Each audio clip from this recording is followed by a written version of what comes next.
So don't. Okay. Ellie is a business partner of a very good friend of mine.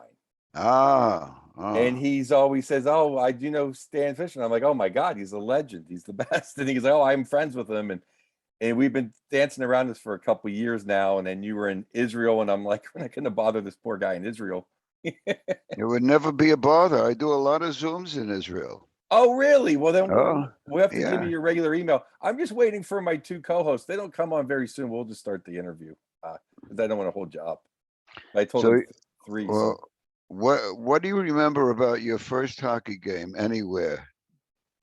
my first hockey game was the Pittsburgh Penguins. I don't remember the team. I was like 5 or 6, Uh-huh. and I just remember getting a pin, and the Penguins won, and it was all dark, and it was dark and violent, and I just loved every second of it. It was web. I grew up kind of before Mario, so we just always played street hockey. Then Mario and Sid came, and now there's a rink every 10 feet. But I didn't play when I was a kid, but I It's just loved it. amazing, amazing. Good hockey players come out of Pittsburgh now. A few of them, we had Ryan Malone, and now we have Gibson, and we have Vinny Trocheck and JT Miller. A few good Well, ones. that's a lot of good guys. Oh, absolutely. I The think only it's thing all you need is a rink. That's all you need. They yeah. proved that in Florida. They've got the Panthers have got kids now who learned their hockey in. But the best of all is Matthews coming out of Arizona. That's unbelievable. I think it's fantastic. I love him. He's so fantastic to watch. I hope he stays in Toronto and gets them a ring just so it could be the American Save the Toronto franchise. That would be a good story, right? But Well, it ain't going to happen.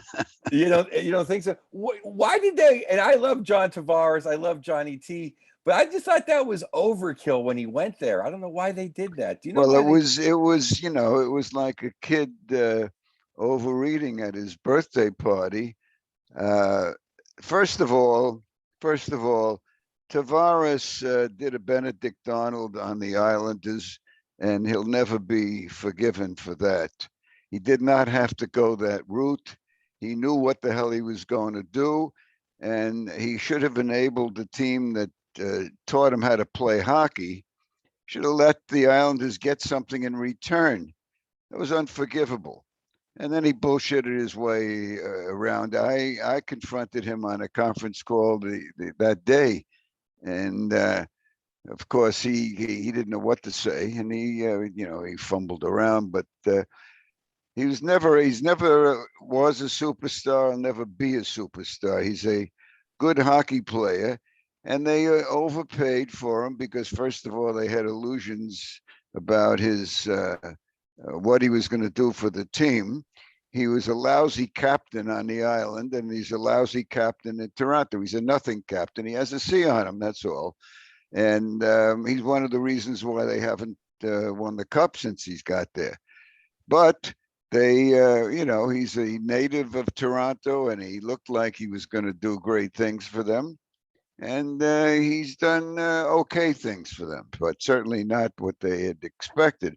But they got dough galore. I've said 1,000 times, Toronto's the kind of city, if you could teach 20 roaches how to skate and one roach goalie, and you put them in the Leafs franchise, they'd sell out anyhow because Toronto is a crazy hockey city. So they don't have to win a cup at all. It doesn't matter. They're going to do what they're going to do, and people are going to come out. It's a special thing. They're like, to a certain extent, like the Rangers. Rangers don't have to win any cups. All they have to do is, play their game at the Garden, and the people are going to come because it's like John McMullen said when he owned the Devils. And people had said, how come all these Ranger fans in New Jersey haven't switched to your team, your Jersey team? And he says, because it's genetic. They pass it on from father to son and so on and so on, which is the truth. I know many, many cases of that. So it's, when you get down to it, there are precious few automatic cities. Even Montreal now is having problems because of way the terrible team. But uh, the Leafs, the Leafs are really what you can say is the show me team. Until they do it, you could talk about Marner, you could talk about Matthews, and so on and so forth, but you got to do it. And the reason why this could be the year is that no way that Tampa is going to make it three in a row. It's too much attrition. And you got a lot of good teams. Carolina is a good team. You got the Rangers are a good team. Some Vegas is a good team. Even Calgary. Calgary are a surprisingly good team because they've got a very good goalie. I don't know about Campbell. He might be good, might not be good, but he certainly wasn't good against the Canadians. Yes. I'm going to welcome in my two co-hosts so that we can all get in officially. But this is just awesome. Your knowledge, obviously. That was a good rehearsal, though. I love the bonus time. I wish I would have hit record on our Kings conversation, but this is Fraser Smith and this is Andy Picaro, the great Stan Fischler right here. Stan's on already. Hey, how's Yeah, it going? he's a professional. He's not late like you bunch. We already talked a little Kings, and we talked we talked about Toronto and Johnny T. You guys will have to listen.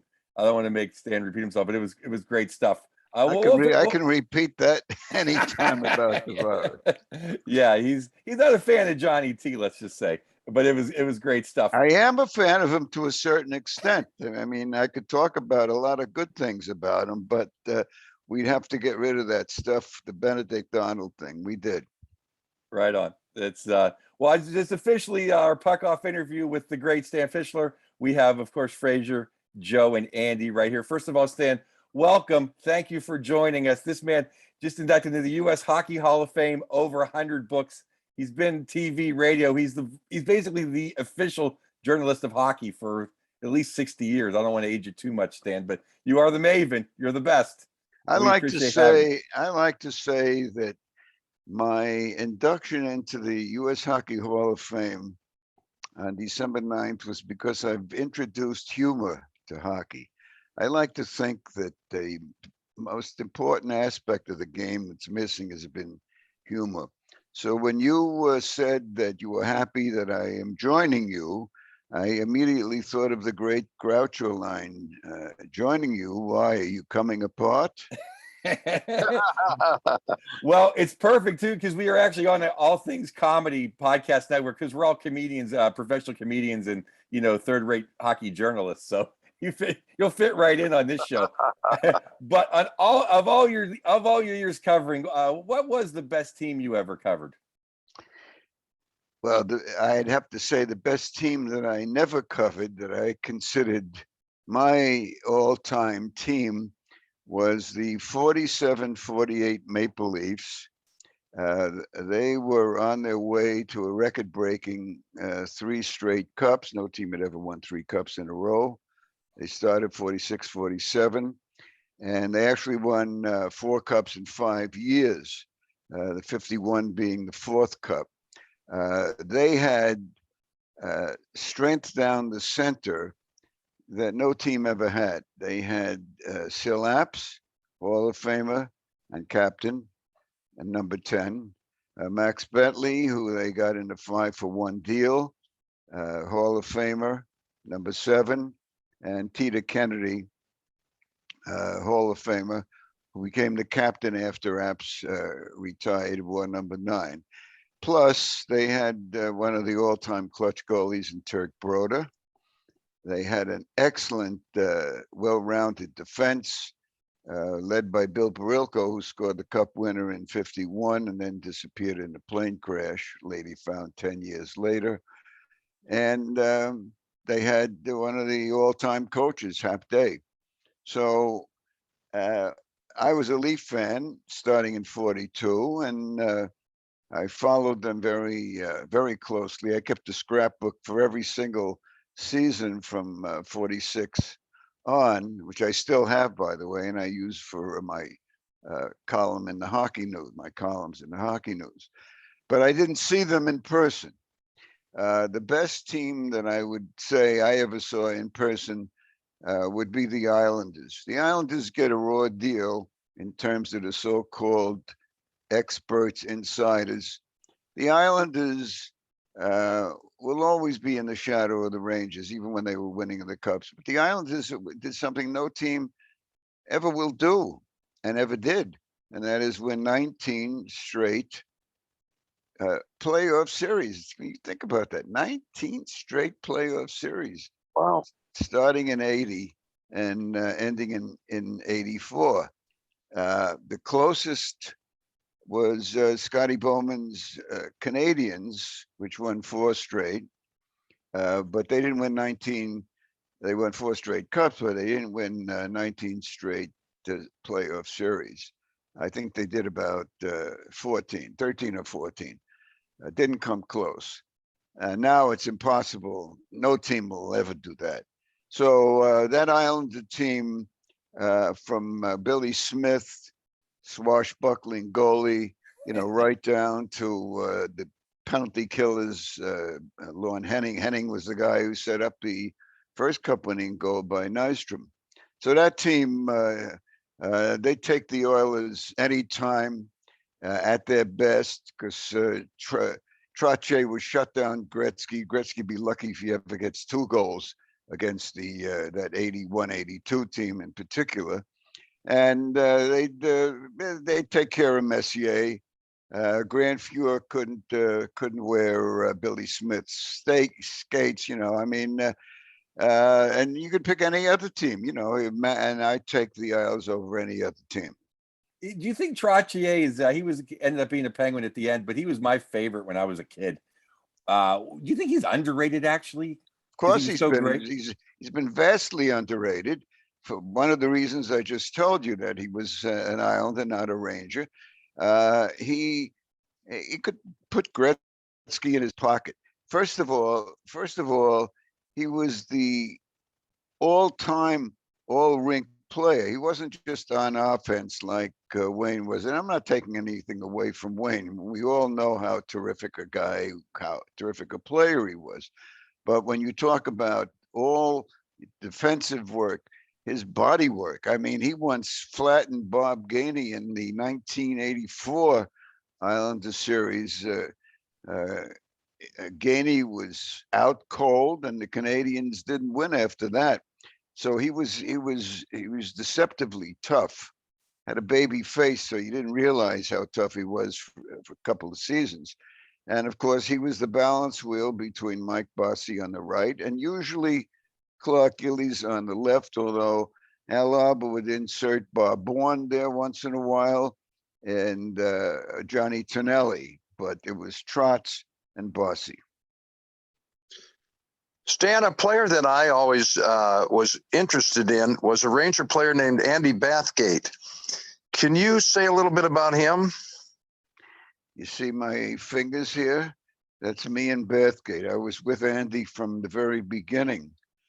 My first job out of college in '54 was doing assistant publicist for the Rangers. Andy had a rough time at the beginning. He was on that wonderful 1951 Guelph Biltmore team that won the Memorial Cup with Dean Prentice, Louis Fontanato, Harry Howell. There were a couple of other really good ones on that team. And the problem was that since the Rangers had been losing, they had some terrible bad luck. These guys were rushed ahead of their time. And Andy in particular was a victim of the rush. Harold was able to stick with the team, and Dean Prentice was able to stick with the team. But Andy had to be sent down to Cleveland and to Vancouver. And when he came up the year I was there in '54, '55, he still hadn't really established himself, but he was getting into the groove. And of course, he went on to become one of the all-time Rangers. Now, some people who don't know their history would say, well, he was the greatest Ranger right wing of all time, blah, blah, blah. They don't take into account people like Bill Cook, who was on the original 28 Cup winning team and 33 Cup winning team. And let's face it, in all fairness, Bill Cook won 2 cups. Andy Bathgate didn't win any cups as a Ranger. In fact, he won his cup with the Maple Leafs. But he was a wonderful hockey player, and he was very, very tough. One of the best fighters, which is why very few people would fight Andy. But Vic Stasiuk of the Bruins learned how good a fighter Andy was. I mean, 1-2 and you're out, TKO. And a great guy. I love the guy, and he's an all-time Ranger. If somebody came along and said to me, Andy Bathgate was the greatest right wing in Ranger history, I'd say, fine. I don't have any argument with that. I use my historic background, but and you got to remember one thing: Andy Bathgate was responsible for one of the most dramatic, permanent changes in hockey history. November 1, let's see, I got to get this straight. November 1, 1959, Rangers Canadiens at the Garden. I was there. And early in the game, Jacques Plante had done one of his sneaky, dirty tricks, tripped Andy going into the boards. And Andy didn't take that crap. And he remembered, and he was going to get even. And a little bit later, he threw a backhand at deliberately, as he's later confessed to many, including me, not to a lot of people, but to a few of us, that he deliberately aimed for Plante's face, and he connected. And you know what happened? Plante went down, his face bleeding, and then went off to the dressing room, and he told Coach Blake he wouldn't go back unless he could wear his mask for the first time. And Blake said, no, no, no. And Plante said, yes, yes, yes. And Plante finally convinced him. And from that point on, the masks became, every goalie now wears a mask. But it happened because Andy was going to get even with that guy who tripped him. So Andy had a part in that, the starting of the mask. He was the guy who pulled the trigger by shooting the puck at Plante's face. Wow. Talking about the game changing over the years, Stan, I've noticed this year, and I know the stats are following that too, that fighting is way up. It seems chippier in front of the nets. It seems like the game has gotten a little bit gruffer over the past 5 years than it was, say, in the previous 5 to 10 years. Would you say that's accurate? Or? Yes, it is accurate. And the issue of fighting goes on and on and on and on and on, because there are people, I have friends who don't like to see fights. And they say it defaces the game and blah, blah, blah. And if Gordie Howe was here, he'd say, well, hockey's a man's game. That's exactly what that was a Gordie Howe quote. And there are a lot of fans who like fighting in hockey. Now, there's a difference between a genuine fight and a phony fight. A phony fight is when you take two goons and they got nothing better to do, and they stand next to each other, and one says, you want to go? And the other guy says, yeah, and they have one of their stupid fights. The thing about fighting is simply this. Why would you have a fight in a hockey game? You wouldn't have a fight in a hockey game unless somebody did something dirty that the referee misses. So the guy who gets wounded wants to get even. It's kind of a natural thing on the battlefield. And I always said hockey is a war game on ice. So you know as well as I do that these referees only have two eyes. And for most of the NHL, it was always a one referee system. Now it's so fast, even the two referees can't keep up with it because it's just impossible. It's physically impossible for a referee or two referees to see all the stuff that goes on. So one guy does something dirty, the ref doesn't call a penalty, and the other guy retaliates, and then you have a fight. Now, I never felt that was the worst thing in the world. The league doesn't think it's the worst thing in the world. So right now there's more fighting. Maybe it's because of the intensity of the games. Now you have 6 teams that could win the Stanley Cup. We got a lot of good teams in the league, and maybe there's some relaxation on the part of the official. I don't know. All I know is that I don't close my eyes and bury my head when a fight goes on. Like most people, I generally stand up and watch it because it's it's exciting. Yeah. I mean, I saw, you know, we talk about, I saw one of the greatest fights of all time, Louis Fontanato against Gordie Howe, and Gordie broke Louis' nose and sent him to the hospital. And we've been talking about that fight. That fight happened also in 1959, and we're still talking about it. Wasn't that the was way a it used to legendary be? fight.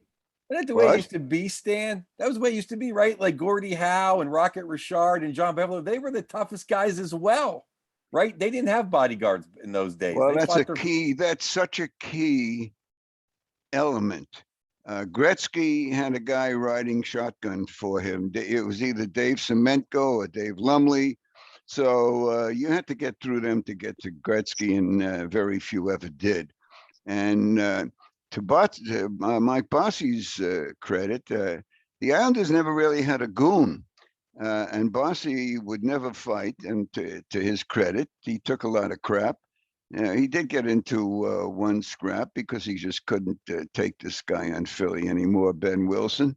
But the fact of the matter is that when the Rangers missed the playoffs last season, one of the reasons for the big shakeup was that the owner of the team, Jimmy Dolan, didn't like the way the Islanders pushed them around and won the 2 key games near the end of the season. So they brought in this goon. Well, I wouldn't say, let's say a tough guy, Ryan Reeves, and a few other tough guys. And now their creative stars get more protection. yeah. Did you ever see did you see Gordie Howe play live? Are you kidding? I saw him from his rookie season in '46, right to the end of the first of my almost 100 books was a bio of Gordie. I was very close with Gordie. Did a lot of stories about him. Had him as a guest on my TV show, and I was doing Between Periods and the Islanders, Between Periods and the Devils. He was around, and he was a marvelous guy. Now, Gordie's game was really changed in 1950 in the first game of the playoffs against the Maple Leafs.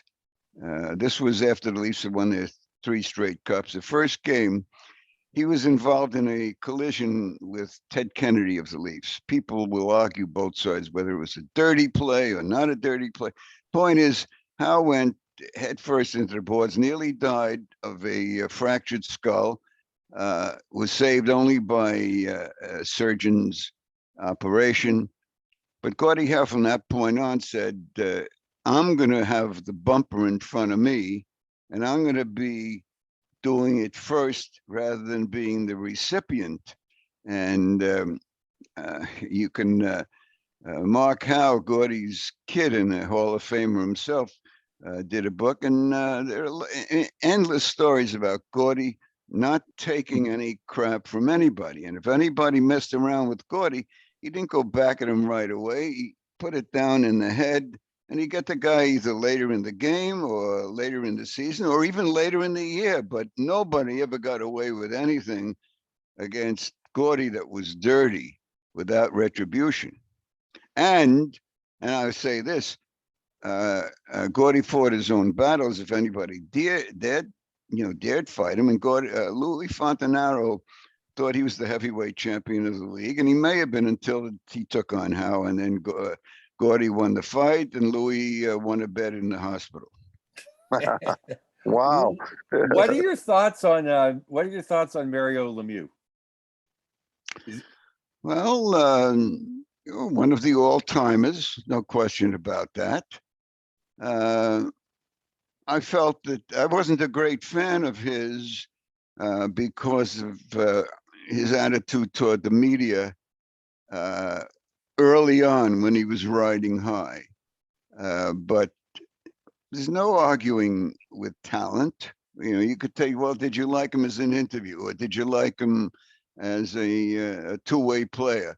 But he was a tall version of Gretzky. He was sort of like Jean Beliveau.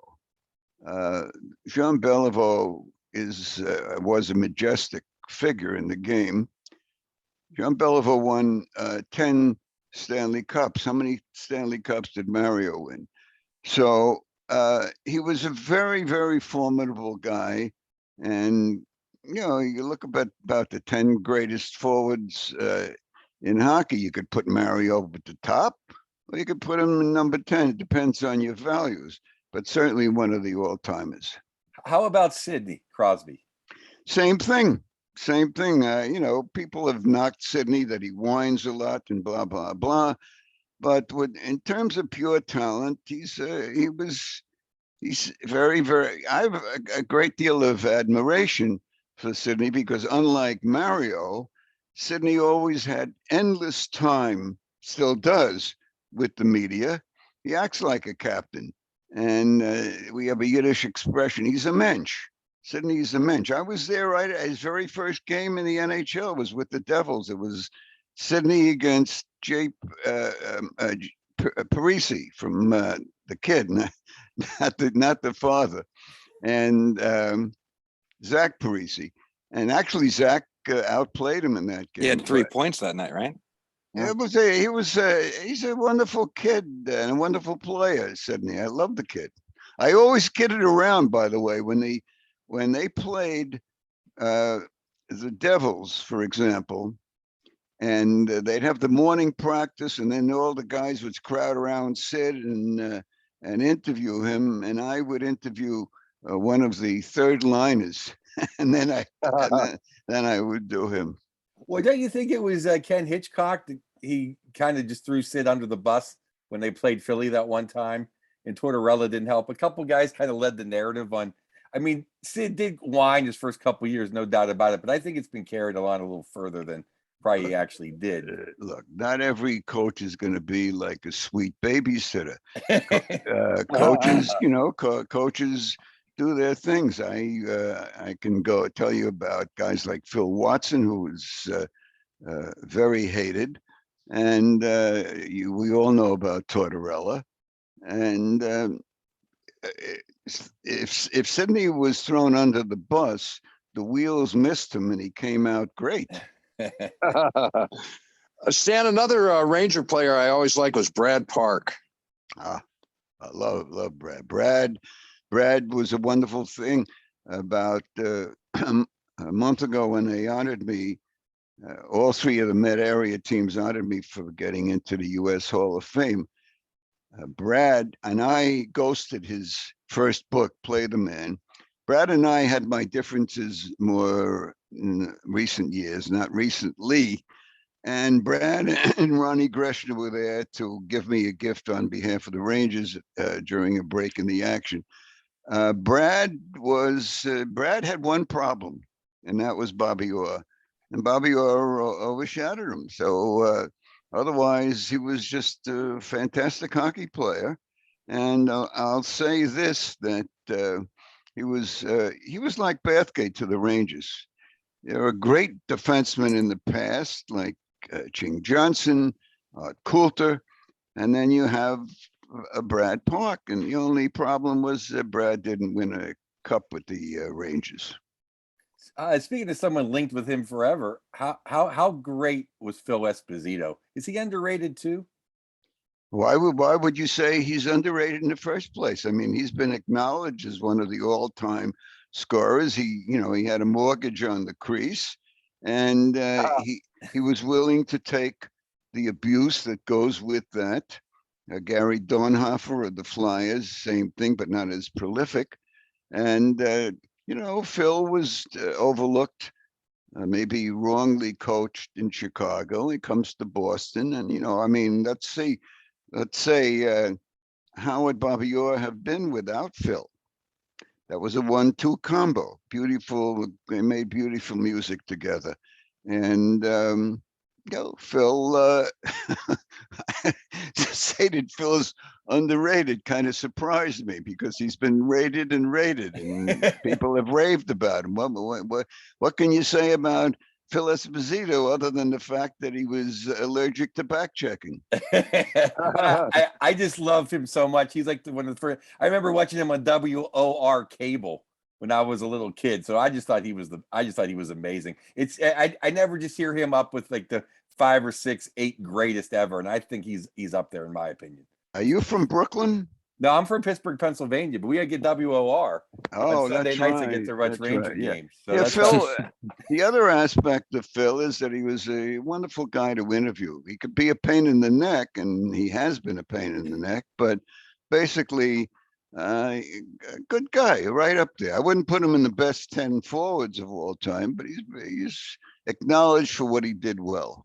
He did well against the Russians in that first Soviet Canadian series. Well, he did. He certainly seemed to be an inspiration and a good player. He was very good with the Rangers, although he didn't want to come to New York, but he certainly he won 2 cups for the Bruins. One was legit and one was a little less legit. When they won in 70, they played the Blues, which was the expansion team. And it was, if it wasn't for Glenn Hall, it would be blowouts. And then, of course, in 72, they played a very, very good Ranger team, and the Rangers took them to 6 games, and then Orr beat them really with the early or power play goal early on, and Bruins won the cup. But I have to, you have to say that that was that Bruin team should have won more than they did. They were very undisciplined. 71, when the Canadians beat them out, was Exhibit A about how a series they should have won and they lost. I was wondering, going back to the metro area of New York, that's where I ended up moving to Jersey when I was 11, 12 from Pittsburgh. Watched you guys on TV a lot. What was your favorite playoff series between one of the New York Metro teams, spanning all the way back, from I don't know if the 80s Islanders versus Rangers or the 90s. Never mind 80s, Rangers. 75 Islanders knocking off the Rangers in the first round. J.P. Parisi, what a series, what an upset that was. And of course, later on, there were so many good ones, particularly in the early 80s when the Islanders had their best team and the Rangers were pretty good. And then you had the 79 Rangers upsetting the Islanders in 6 games. That was a huge upset. It was the equal as an upset to the 75 series. And of course, I covered all 3 Devils Cups. And another great series was 2012 when Tortorella yapped too much, and he lost that series to the Devils, and Adam Henrique's overtime goal. It was a fabulous series, and Torts was out coached in that series. Pete DeBoer was coaching the Devils, and he let Torts yell and scream, and he kind of laughed it off, and he had the last laugh. As a U.S. Hockey Hall of Famer, who's the greatest U.S. hockey player of all time? Me. Yeah. roller hockey in Helsinki. I wasn't even good in roller hockey, but I loved it. I only scored 2 goals in my whole hockey career, 1 in roller hockey and 1 in ice hockey. And the 1 in ice hockey, oddly enough, I got a picture of, but I don't even know how I wound up scoring it. But the point is that what was the question? Just who's the greatest U.S. hockey player of all time? U.S. Well, is it Chelios? Is it Roenick? No, first of all, you can't compare a defenseman with a forward or a forward with a goalie. So, some people will say Brian Leach. Some people will say Patty LaFontaine. It's a very, and Chelios, of course, was true. I remember when Chelios came off that Olympic team in '84. He came to the Garden with the Canadians. I thought this guy was going to fall over on his ankles. He didn't look like anything, and he looked what he turned out to be. He was terrific hockey player. And Roenick, very underrated. Jeremy Roenick was like the Gordie Howe of American forwards. And, obviously, we look back at 60s was a gold medal team.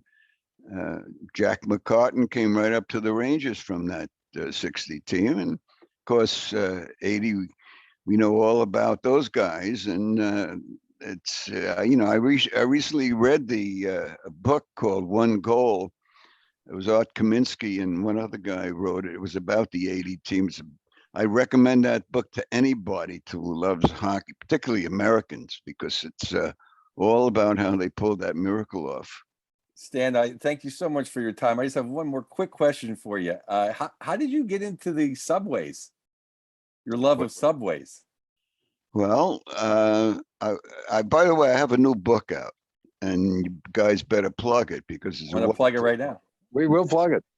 It's called Tales of Brooklyn. It's about me growing up in Williamsburg, Brooklyn, from 1935 when I was 3 years old till 1951 when I was 19.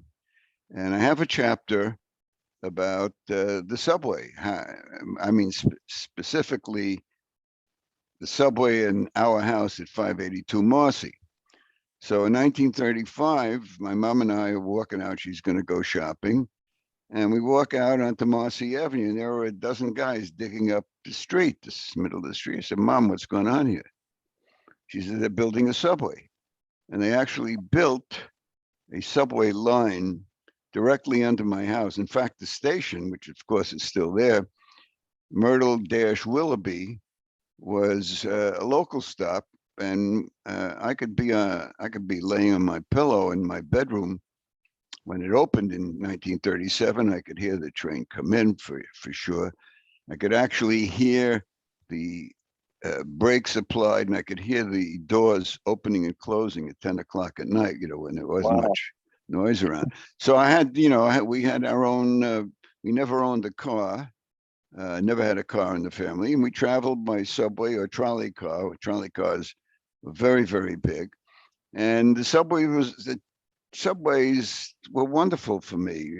Subway went to the World's Fair in '39.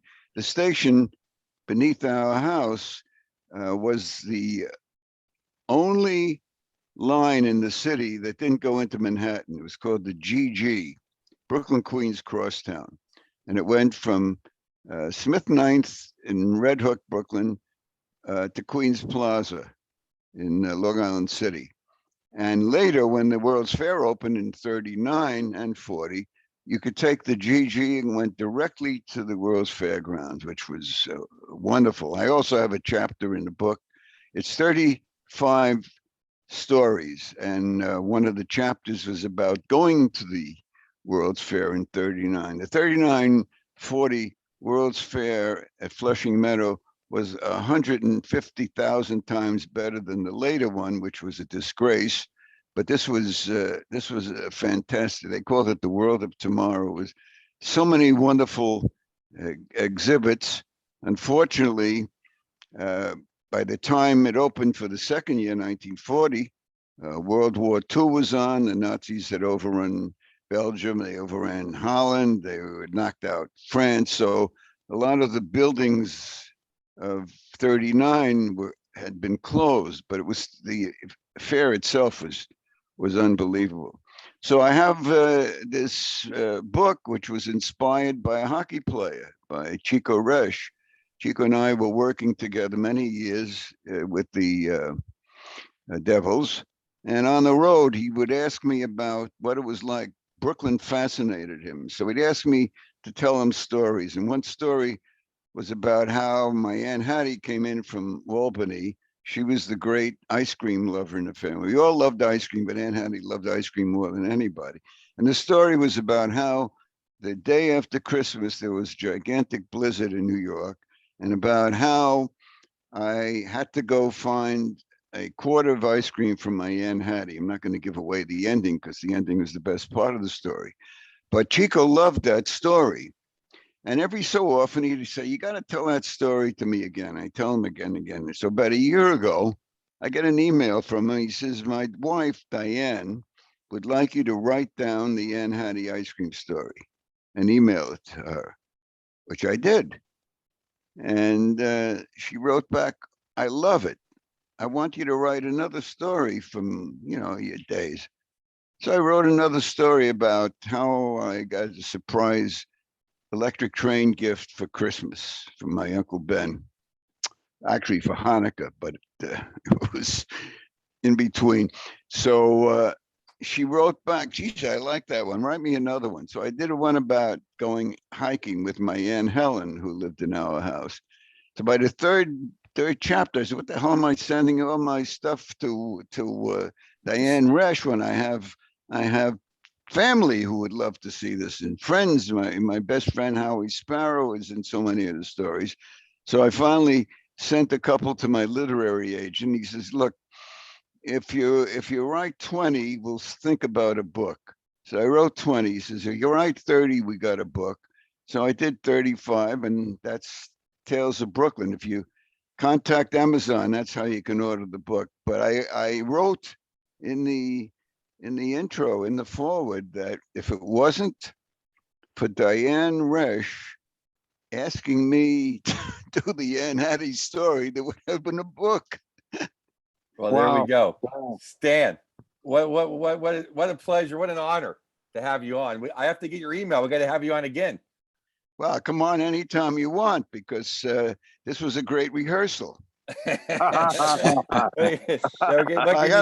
gotta leave you with a joke, right? Okay. We got a couple minutes. I mean, I don't want to take up too much time, but it's very fast. You can take forever. I just only have too much time. Very, very fast joke. Very fast joke. Okay. Guy runs into a bank, goes up to the lady teller and says, "Can you check my balance?" And she pushed him. There we go. It's a good one. Yeah, it's a good. What do you think? I'm going to stick you with a lemon? No, that was good. That was good, Stan. Okay, here's your encore gag. Okay. All right. You ever hear of Junior's Restaurant? Yeah. Very popular restaurant. Cheesecakes. Yeah. So no, that's Philly. Anyhow, guy's sitting at a booth in Junior's, right? Waiter comes over. He says to the waiter, "Do you have matzo balls?" And the waiter says, "No, I just walked this way." Oh, Stan can work dirty or clean. It's great. Fantastic. Either the early show or the late show.